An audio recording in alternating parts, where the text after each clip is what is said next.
नमस्कार दोस्तों। आज के ये वीडियो में हम मार्केट के ट्रेंड के रिगार्डिंग बात करने वाले हैं और ये वीडियो को देखने के बाद मुझे नहीं लगता है कि आपको मार्केट का ट्रेंड समझने के लिए कोई पेड कोर्स लेना पड़ेगा या फिर मार्केट के ट्रेंड को समझने के लिए आपको कोई भी यूट्यूब के अदर वीडियो को सर्च करना पड़ेगा, क्योंकि इस वीडियो को देखने के बाद मुझे नहीं लगता है कि आपके दिमाग में मार्केट के ट्रेंड के रिगार्डिंग कोई भी क्वेरी रहने वाली है। तो मैं ऐसा क्यों बोल रहा हूँ? तो उसको समझने के लिए मार्केट के ट्रेंड के रिगार्डिंग जो भी किताबी बातें हैं उसको समझना पहले बहुत ज़रूरी है। तो अब हमने आज तक ट्रेंड के बारे में क्या सुना है कि ट्रेंड तीन तरीके के होते हैं। एक होता है अप ट्रेंड, एक होता है साइडवेज ट्रेंड और एक होता है डाउन ट्रेंड। अप ट्रेंड हम किसको बोलते हैं? जब भी कोई पर्टिकुलर स्क्रिप्ट हायर हाई और हायर लो का फॉर्मेशन करती है। आप ये देखोगे ना, ये पहला हाई है प्राइस का, फिर उसके बाद प्राइस ने यहाँ तक लो लगाया, उसके बाद वापस उसने ये हायर हाई लगाया, ये हाई से भी ये हाई बड़ा है, तो ये हायर हाई है, और ये लो से भी बड़ा है, तो ये हायर लो है। तो जब भी कोई पर्टिकुलर स्क्रिप्ट हायर हाई और हायर लो का फॉर्मेशन करती है उसको हम अप ट्रेंड बोलते हैं। और साइडवेज ट्रेंड हम किसको बोलते हैं? कि जब भी कोई पर्टिकुलर स्क्रिप्ट कोई दो प्राइस की रेंज के बीच में घूम रही है तो उसको हम साइडवेज बोलते हैं। जैसे आप देखोगे ना, ये एक हाई प्राइस है और ये एक लो प्राइस है। जब कोई भी पर्टिकुलर स्क्रिप्ट इन दोनों के बीच में घूमती है तब हम उसको साइडवेज ट्रेंड बोलते हैं। और डाउन ट्रेंड हम किसको बोलते हैं? कि जब भी कोई पर्टिकुलर स्क्रिप्ट लोअर हाई और लोअर लो का फॉर्मेशन करती है तब हम उसको डाउन ट्रेंड बोलते हैं। अब यहाँ पे देखोगे ना, यहाँ पे साइडवेज से जब ट्रेंड शिफ्ट हो रहा था ना, तो ये हाई था, ये लो था, ये लोअर हाई था, ये लोअर लो था, फिर उसके बाद ये जो हाई है वो इससे कम है इसलिए लोअर हाई है, और ये जो लो है वो इस लो से भी कम है तो इसलिए लोअर लो है। जब ऐसा फॉर्मेशन होता है तब तब हम उसको डाउन ट्रेंड बोलते हैं। ये हमने आज तक सुना है। अब ये सब किताबी बातें हमने आज तक सुनी है या फिर समझी है, तो इन बातों को लेकर अब हम चार्ट पर ट्राई करते हैं ट्रेंड को ढूंढने की। तो मैं क्या करता हूँ, पहले ये सब चीज़ें मैं एक बार ये ड्राइंग को हाइड कर देता हूँ और उसके बाद मैं चार्ट को प्लॉट करता हूँ, ताकि हम उसके ऊपर इन सभी किताबी बातों से ट्रेंड को ढूंढने की ट्राई करें। अब इस चार्ट पर मैं क्या करता हूँ, इसके स्विंग्स को ड्राइंग करने की ट्राई करता हूँ। तो आप देखेंगे ना, तो हम यहाँ से स्टार्ट करते हैं, फिर ये मार्केट थोड़ा सा ऊपर गया, वापस ये नीचे आया है, वापस यहाँ पे ऊपर है, वापस यहाँ पे नीचे है, फिर थोड़ा ऊपर बढ़ा, वापस यहाँ पे नीचे है, वापस ऊपर बढ़ा, वापस नीचे है, वापस ऊपर गया है। तो आप इसमें आप देखोगे ना, तो इसमें विजुअली हमको अच्छे से ट्रेंड समझ में नहीं आ रहा है। मैं आपको बताता हूँ कैसे। ये ऊपर नीचे, ये वापस ऊपर, वापस ऊपर नीचे। और अब हम ये ड्राइंग को यहाँ पे ख़त्म करते हैं। मैं वापस चार्ट को क्या करता हूँ, हाइड करने की ट्राई करता हूँ, फिर मैं आपको पूछता हूँ। अब थियोरेटिकली आप देखेंगे ना, तो इसको लोग डाउन ट्रेंड बोलेंगे, उसके बाद ये वाला है उसको लोग अप ट्रेंड बोलेंगे, अब उसके बाद वापस ये वाला है उसको लोग डाउन ट्रेंड बोलेंगे। और जब ये मुंह वापस बनेगा ना, तो कोई ऐसे बोलेगा कि नहीं नहीं भाई अप ट्रेंड है। वो कैसे, वो भी मैं आपको बताता हूँ। तो वो क्या करेगा, वो उस हिसाब से मार्किंग को करेगा। वो क्या करेगा, इसको ऐसे करेगा, वापस यहाँ ले आएगा, वापस बोलेगा ये उससे भी ऊपर का हाई है, ये उससे लोअर हाई है, और ये वापस जब ये कंप्लीट होगा तो बोलेगा नहीं नहीं भाई ये अप ट्रेंड है। तो ऐसे कभी भी क्लियर ट्रेंड का हमें पता ही नहीं चलता है। इवन आप चार्ट भी प्लॉट करके देखोगे ना, तो भी आपको क्लियर ट्रेंड का पता नहीं चलेगा। क्योंकि है ना, जब तक सपोज समझो ये पूरा बन चुका है तब तक तो ठीक है, लेकिन अगर ये यहीं तक ही बना है तो इसके बाद हमें क्लियर ट्रेंड का पता नहीं चलता है कि ये अप ट्रेंड है या डाउन ट्रेंड है, ये ट्रेंड कौन सा है। और ये सही तरीका नहीं है ट्रेंड को आइडेंटिफाई करने का। ये नहीं कह रहा हूँ कि किताबी बातें काम की नहीं है, बट मैं ये कहना चाह रहा हूँ कि खाली किताबी बातों से ट्रेंड को आसानी से नहीं समझा जा सकता है। तो फिर अब आपके मन में ये सवाल आ रहा होगा कि आसानी से ट्रेंड को कैसे आइडेंटिफाई कर सकते हैं, और दूसरा, ट्रेंड को आइडेंटिफाई करने का सही तरीका कौन सा है। तो मैं आपको बता दूं कि ट्रेंड को आइडेंटिफाई करने का कोई एक तरीका नहीं है, बट बहुत सारे डिफरेंट डिफरेंट तरीके हैं जो हम यूज़ कर सकते हैं। अब आपके दिमाग में ये क्वेश्चन आ रहा होगा कि ये जो डिफरेंट तरीके हैं वह कौन कौन से हैं। तो चिंता मत करो, हम ट्रेंड के आइडेंटिफिकेशन के रिलेटेड कुछ भी चीज़ छोड़ने वाले नहीं है ये वीडियो में। और हम साथ में ये भी जानेंगे ट्रेंड आइडेंटिफिकेशन के लिए हम खुद की अपनी सिस्टम को कैसे बिल्ड कर सकें। अब ट्रेंड आइडेंटिफिकेशन के लिए ट्रेंड के बेस को समझना बहुत ही ज़रूरी है। और ट्रेंड के बेस को समझने के लिए हम क्या करते हैं, पहले एक एग्जांपल को समझते हैं और उसके बाद फिर उस एग्जांपल को ट्रेंड के साथ कंपेयर करते हैं। उससे क्या होगा कि आपको ट्रेंड के बारे में अच्छे से समझ में आ जाएगा। तो चलिए आगे बात करते हैं। जो समंदर में टाइड होती है, शायद आप सभी ने उनके बारे में सुना है। तो मैं क्या करता हूँ, पहले ये ड्राइंग को पीछे चार्ट को हाइड करता हूँ ताकि आपको और अच्छे से समझा पाऊँ। अब टाइड कितने तरीके की होती है? टाइड के दो तरीके होते हैं, एक होती है हाई टाइड और एक होती है low tide. Basically high tide को हम उच्च ज्वार बोलते हैं और लो टाइड को हम निम्न ज्वार बोलते हैं। ये शायद सभी को पता ही होगा। मेन ये है कि आपको ये चीज़ पता है क्या, ये टाइड का क्रिएशन कैसे होता है।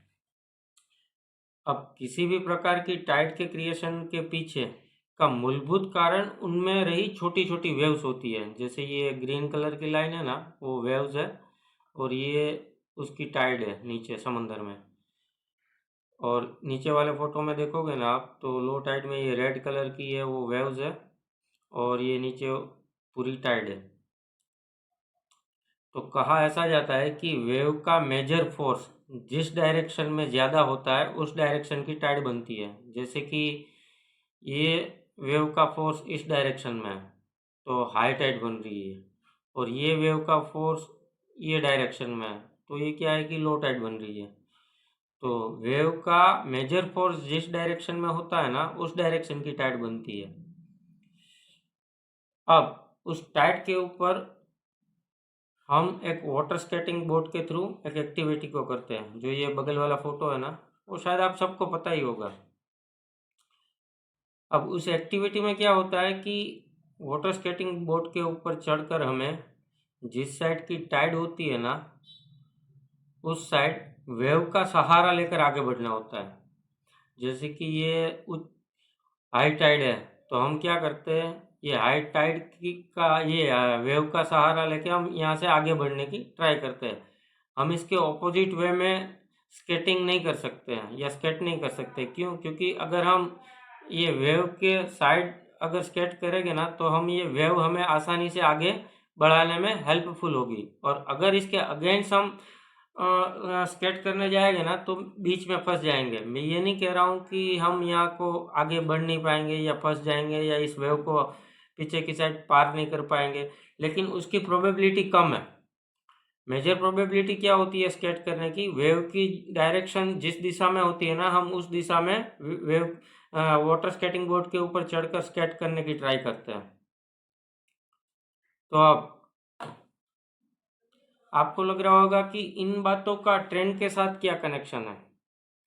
तो आप ऐसा समझोगे ना कि ये जो हाई टाइड है वो हमारा अप ट्रेंड है, और ये जो लो टाइड है वो हमारा डाउन ट्रेंड है।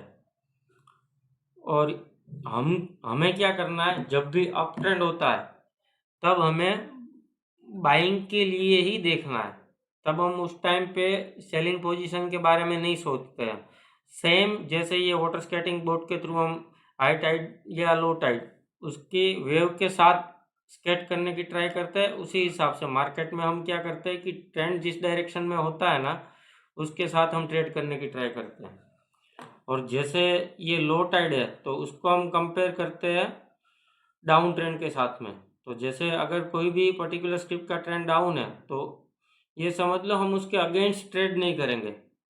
हम क्या करेंगे कि ये जो उसकी वेव चल रही है उसके साथ में ही ट्रेड करने की ट्राई करेंगे। उस टाइम पे हम बाइंग एक्टिविटी को इग्नोर करेंगे। जब कोई भी पर्टिकुलर स्क्रिप्ट का ट्रेंड लो डाउन चल रहा है तो हम क्या करेंगे कि डाउन साइड के ही अपॉर्चुनिटी को फाइंड करेंगे और उसी में ट्रेड करेंगे। अब जो ऊपर वाला है ना उसको ड्राइंग को पहले थोड़ा और समझने की ट्राई करते हैं। जैसे कि सपोज समझो ये हाई टाइड है, यानी ये हमारा अप ट्रेंड है।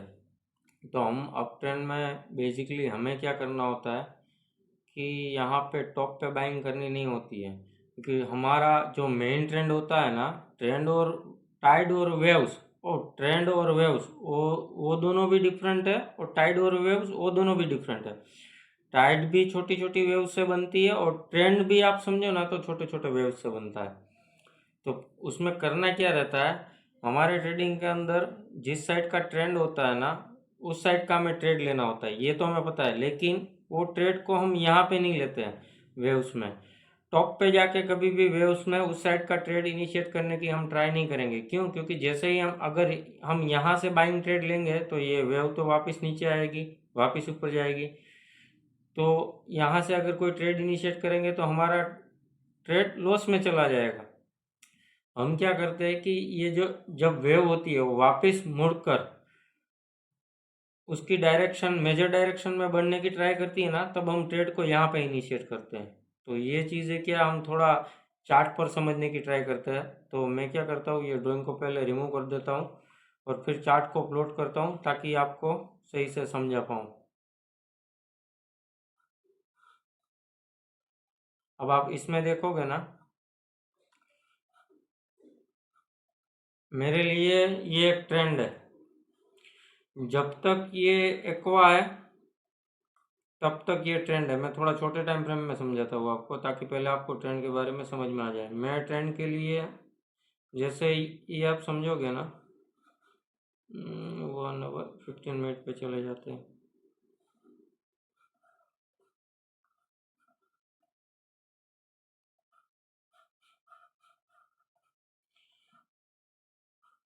तो जैसे ये रेड हो गया नीचे की साइड है तब ये डाउन ट्रेंड है, और जैसे ही जब तक ये एक्वा है तब तक ये मेरे लिए अप ट्रेंड ही है।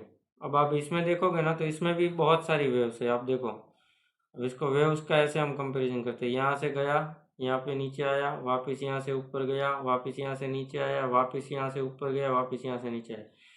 अब अप ट्रेंड में क्या होता है पता है, ये जो उसके ऑपोजिट साइड की जो वेव होती है ना वो छोटी होती है, लेकिन जो ट्रेंड के साइड की वेव होती है ना सबसे बड़ी बड़ी होती है। अब देखोगे ना, ये देखो, इसमें देखो, अब ये देखो। और डाउन ट्रेंड में सेम उसके ऑपोजिट का होता है। डाउन ट्रेंड में क्या होता है कि डाउन साइड की वेव सबसे बड़ी होती है और उसके ऑपोजिट साइड की वेव है ना वो छोटी होती है। देखो, अब ये छोटी है। अब मैं ये टूल यूज़ करता हूँ ट्रेंड आइडेंटिफिकेशन के लिए। जब इसमें क्या है कि जब तक कलर एक्वा है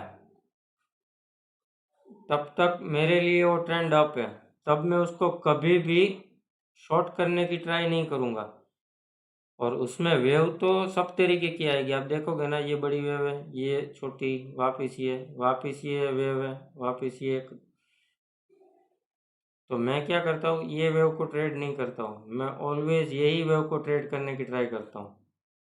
मैं ये वेव को ट्रेड नहीं करता हूँ, लेकिन ये जो ये वेव है ना मैं उसको ट्रेड करने की ट्राई करता हूँ।